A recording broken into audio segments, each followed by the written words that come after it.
काजी साहब, एतजाज अहसन साहब ने ज्वाइन किया। जी, thank you very much Aitzaz Ahsan साहब, आपने हमें टाइम दिया, बहुत शुक्रिया। पहला सवाल तो मेरा यही, इस अदालती इस्लाहाती जो इस्लाहात का बिल है, कल आपने हल्का सा इशारा दिया था कि ये 2/3 से होगा या सिंपल मेजॉरिटी से होगा, तो आप क्या समझते हैं, ये कानून और आइन की जो है वो सरबुलंदी के लिए फैसला हुआ है या कुछ लोगों को जो है वो रास्ता देने के लिए हुआ है? मुझे तो इस पे जरा हैरत हो रही है कि इतनी बड़ी वफाकी हुकूमत है और इतना बड़ा बिजनेस का खानदान है जो रूल कर रहा है इस वक्त। जनाब शहबाज शरीफ साहब, शरीफ खानदान, बिजनेस में बहुत नाम है उनका, बहुत ज्यादा हिस्सा है उनका। वो इतना फोका वार करेंगे जो चाहेंगे कि वो लेजिस्लेशन में उन्होंने कुछ पूछा भी नहीं, किसी मशवरा किसी से मतलब है।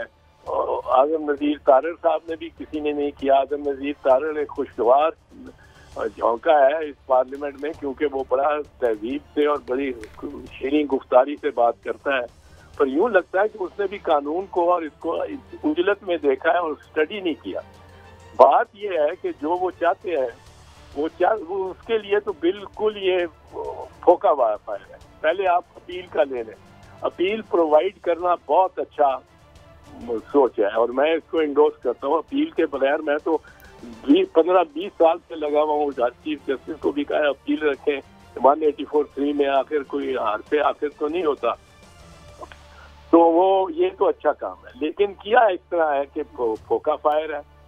आप एक अपील और एक फैसले पे इस वक्त उनकी नजर है। वो 1 मार्च 2023, अभी 1 मार्च, ये इसी मार्च के पहली तारीख को जो 5 मेंबर के जजेस के बेंच ने किया था। पर मैं उस पर आता हूँ। अपील का हक 184(3) के तहत एक फैसला दे देती है सुप्रीम कोर्ट। फॉर इंस्टेंस उसके तहत मेरे राइट्स कुछ आ जाते हैं आईनी। और ये जो फैसला दिया है इन्होंने, मैं अब इस वक्त बात कर रहा हूँ सिर्फ इसकी ये जो इलेक्शन कराने पंजाब और खैबर पख्तूनख्वा की असेंबलियों का मामला, उस पे आ जाता हूँ बाकियों। अब उसमें आईनी शिकों की बुनियाद पर फैसला हुआ है। आर्टिकल 220, 190, आर्टिकल 218 और एक और आर्टिकल 105 और आर्टिकल 224, जिसमें उन्होंने निकाला नतीजा कि आइन का तकाजा ये है कि 90 दिन के अंदर अंदर इलेक्शन हो। अब ये निकाल के नतीजा किसने निकाला है? 5 मेंबर जज ने, बेंच ने। 5 मेंबर बेंच की उस ऑर्डर का पहला जुमला क्या है? पहला जुमला है कि by a majority of 3 to 2 हम ये फैसला दे रहे हैं। और वो आखिरी फैसला है, हतमी फैसला है, by a majority of 3 to 2, यानी जो 2 लोग हैं, 2 बेंच पे जो बैठे हुए हैं, वो भी तस्लीम कर रहे हैं कि 5 मेंबर बेंच है, 7 मेंबर नहीं है। वो तस्लीम कर रहे हैं, उन्होंने 5 ने दस्तखत किए। उन्होंने कहा बाय मेजॉरिटी ऑफ 3 to 2 हम ये फैसला दे रहे हैं। और 2 जो है माइनॉरिटी, उन्होंने अपने अपने ओपिनियंस एक पूरी लिख दी है। अब लेकिन ये मान रहे हैं कि ये 5 मेंबर है, 7 मेंबर नहीं है, तो 4 to 3 तो हो ही नहीं सकता ना। वो बात है, खराबी है बिस्यार। वो पश्तो में कहते हैं, सुना है कि वली खान कहा करते थे कि जो मुक्का आपको लड़ाई के बाद याद आए वो अपने मुंह पे मारना चाहिए। तो ये बाद में अगर आपको याद आए कि हम तो 6-7 जज थे, 3 नहीं थे, तो फिर आपने क्यों लिखा? क्यों आपके भी दस्तखत डॉक्यूमेंट में है जिसमें पहला जुमला ही है बाय मेजॉरिटी ऑफ 3 to 2। तो 5 जजेस का बेंच, अब 5 जजेस के बेंच ने एक हतमी फैसला कर दिया। उसमें राइट्स क्रिएट हो गए। सारे पंजाब के सारे खैबर पख्तूनख्वा के, पंजाब अकेला 10 करोड़ अवाम में से जितने वोटर हैं, अगर 2 करोड़ है, 3 करोड़ वोटर हैं, उन 3 करोड़ का हर एक का राइट हो गया कि 90 दिन के अंदर उसकी मर्जी की हुकूमत बनाई जाएगी। और आइन का पहला जो इब्तदाइया उसी में लिखा हुआ है कि whereas sovereignty belongs to Allah, it shall be exercised in the name of the people by the chosen representatives of Pakistan, by the chosen representatives। अब chosen representatives वो ये तो नहीं है chosen by the people जो निगरान है, ये तो 91 दिन के बाद बिल्कुल खत्म हो जाएंगे। अब जो 5 जजों का फैसला है वो जैसे मैंने कहा कि अब फाइनल फैसला, अब उससे राइट्स क्रिएट हो गए। अब किस तरह आप ये कर सकते हैं कि by subordinate legislation, not by an amendment in the constitution. Constitution में अमेंडमेंट नहीं किए, कॉन्स्टिट्यूशनल प्रोविजन पर, खालिसतन कॉन्स्टिट्यूशनल प्रोविजन पर जो राइट क्रिएट हुआ है, जो फैसले के तहत 1 मार्च के फैसले के तहत सारे पंजाबियों में, पंजाबी वोटर्स में, हर एक में ये राइट क्रिएट हो गया। उसको आप किस तरह by through a subordinate legislation, not amendment of the constitution, आप चेंज कर सकते हैं, वो छीन सकते हैं उनसे। ये एक बात हो गई। दूसरी बात, इसी तरह मैं कहता हूँ कि आप प्रोसीजर को टच कर सकते हैं। प्रोसीजर या ज़ाब्ता जैसा फौजदारी है, ज़ाब्ता दीवानी है, criminal procedure code, civil procedure code, वो प्रोसीजर को आप, ज़ाब्ते को, तरीके को आप अफेक्ट कर सकते हैं कि वो हो तरीका, वो हो right under the constitution, but उसको हासिल करने का तरीका जो है वो लॉ में दिया हो कि जी आप दरखास्त देंगे, 3 कापियां देंगे दरखास्त की। आइन में तो नहीं लिखा होगा, ये कानून में लिखा होगा कि किस तरह उसको हासिल करना है, उस राइट को, जो कॉन्स्टिट्यूशन का राइट। वहाँ आप उस तरीके को बदल सकते हैं। आप 3 कापियां नहीं, आप क्या 5 कापियां दें, आप क्या ईमेल में देंगे, आप रूल्स में लिख देंगे, सब कोई रूल्स में आ सकता है। लेकिन ये कहना कि एक नई अपील, एक फाइनल हुआ फैसला फाइनल हो गया, अब उसके खिलाफ आप by law, not by constitutional amendment, constitutional amendment हो तो मुझे कोई उससे नहीं मसला, क्योंकि फिर आईनी को तब्दील कर दिया 2/3 अक्सरियत से। जो आइन साज अक्सरियत है वो 2/3 कौमी असेंबली में, 2/3 सेनेट में, वो अगर आइन साज अपने आईने को फिर बदल ले तो ये शिकस्ता हो तो अजीज तर है निकाहे आईना साज में वाली बात है। अगर तो उसको शिकस्ता करते हैं आप आईनी तरमीम से आइन के आईने को, तो वो तो, लेकिन ये लॉ बाई सिंपल मेजॉरिटी पास करके ये समझते हैं कि अपील प्रोवाइड हो गई।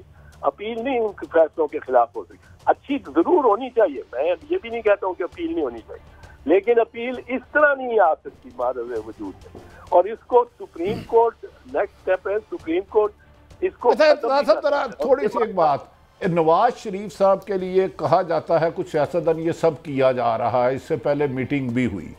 अच्छा, उनकी तो रिव्यू पिटीशन भी खारिज हो चुकी है, क्या अब वो आते सारियां वहां से अपील कर सकते हैं? ये फायदा अब उनको भी मिलेगा नवाज शरीफ साहब को?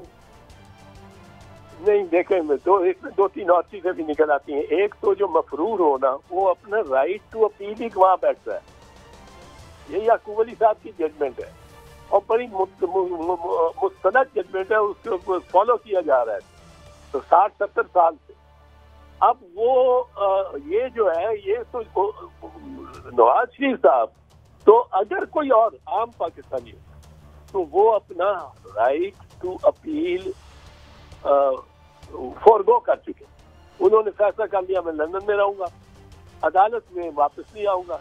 4 साल उन्होंने 8 हफ्ते की बजाय 4 साल लगा दिए, तो वो तो उनका वैसे तो सुना ही नहीं जाना। पर खैर, अगर सुनी जाती है उनकी अपील तो उनकी मफरूरी जो है सबसे ज्यादा उसके रास्ते में हायल होगी, उनको रिलीफ देने। ये किसी और पाकिस्तानी ने किया हो तो उसको रिलीफ नहीं मिले। अच्छा एतजाज साहब, एक और मैं पहले ही प्रोफेस करता हूँ कि अहमकाना सवाल है, मगर मैंने आपसे ही सीखा है कि हम इस मुल्क में सिर्फ माजी को प्रिडिक्ट कर सकते हैं। अगर आइन में एक तरमीम ले आए ये बेंच के मामले पे कि नहीं ये 4-3 वाला ठीक है, तो इसका भी कोई एहतमाल है कि पार्लियामान में आपको पता है राजा रियाज साहब की बड़ी वाइब्रेंट अपोजिशन है, तो we can get away with anything? नहीं, मेरा ख्याल है उनके पास गाजी साहब 228 मेंबर ही नहीं है, 228 MNA ही नहीं है। इस्तीफा दे के जो चला गया इमरान खान, वो 140 तो वो ले गया के करीब, वो ये सवाए 11 जो रियाज के हैं कि 130।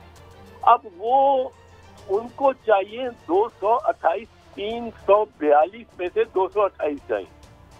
उनके पास अपने जो हाफ जो चाहिए होते हैं election of the prime minister, वो भी नहीं है।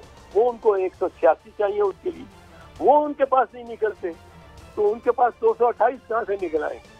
तो ये मेरा ख्याल है इस असेंबली में तो मुमकिन नहीं है जब तक वो इमरान खान के सारे बंदों को वापस न ले, और वापस नहीं ले सकते। वो इस्तीफे हो गए, वो खत्म हो गया मामला, आगे चलेगी दुनिया। अब इसी तरह ये जो है, जो इम्तिहान है बड़ा, मैं आपको ये अर्ज कर दूं प्लीज, मुझे ये अर्ज कर दूं, जो इम्तिहान बहुत बड़ा है इन जजेस का, अभी भी है, अभी भी है।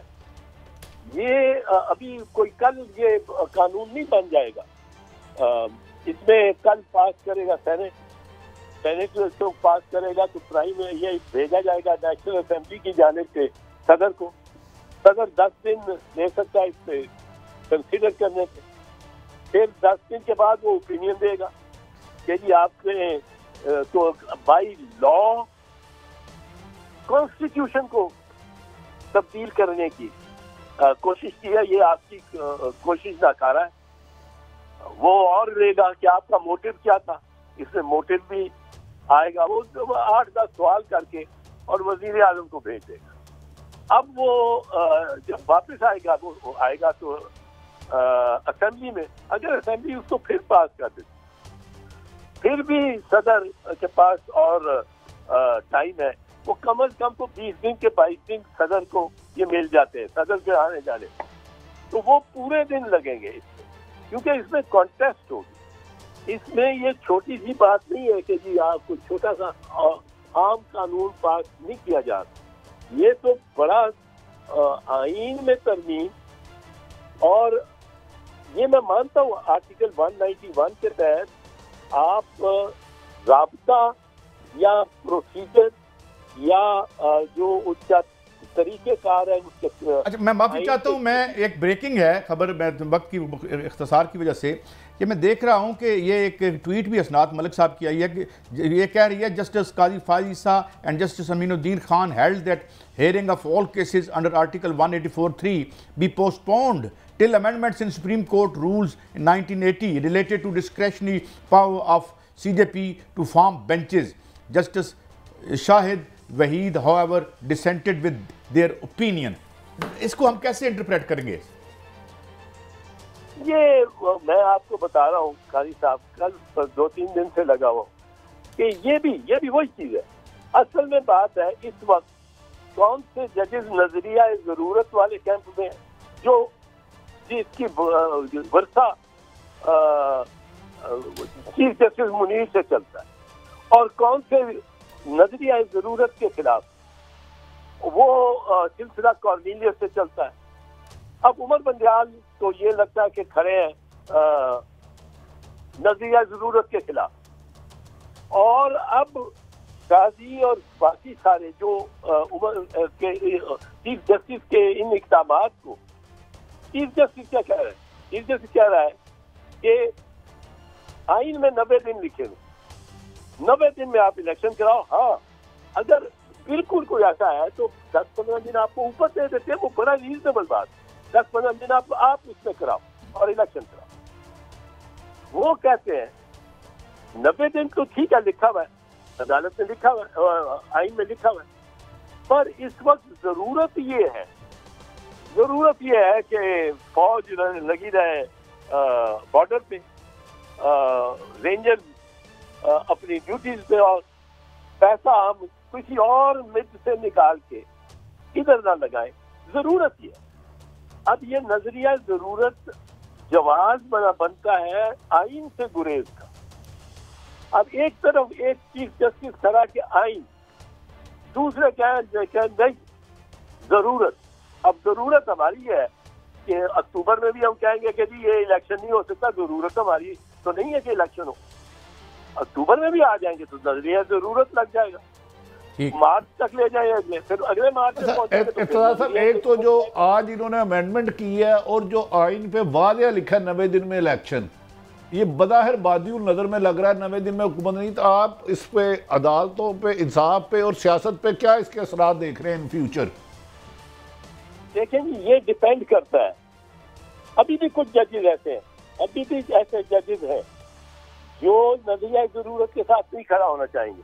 और दो इस वक्त वो शायद चीफ जस्टिस के मुखालिफ कैंप है। अब मैं जो कहता रहा हूँ 2 साल से कि सुप्रीम कोर्ट फटी हुई है, तकसीम हुई हुई है, वो साबित हो रहा है।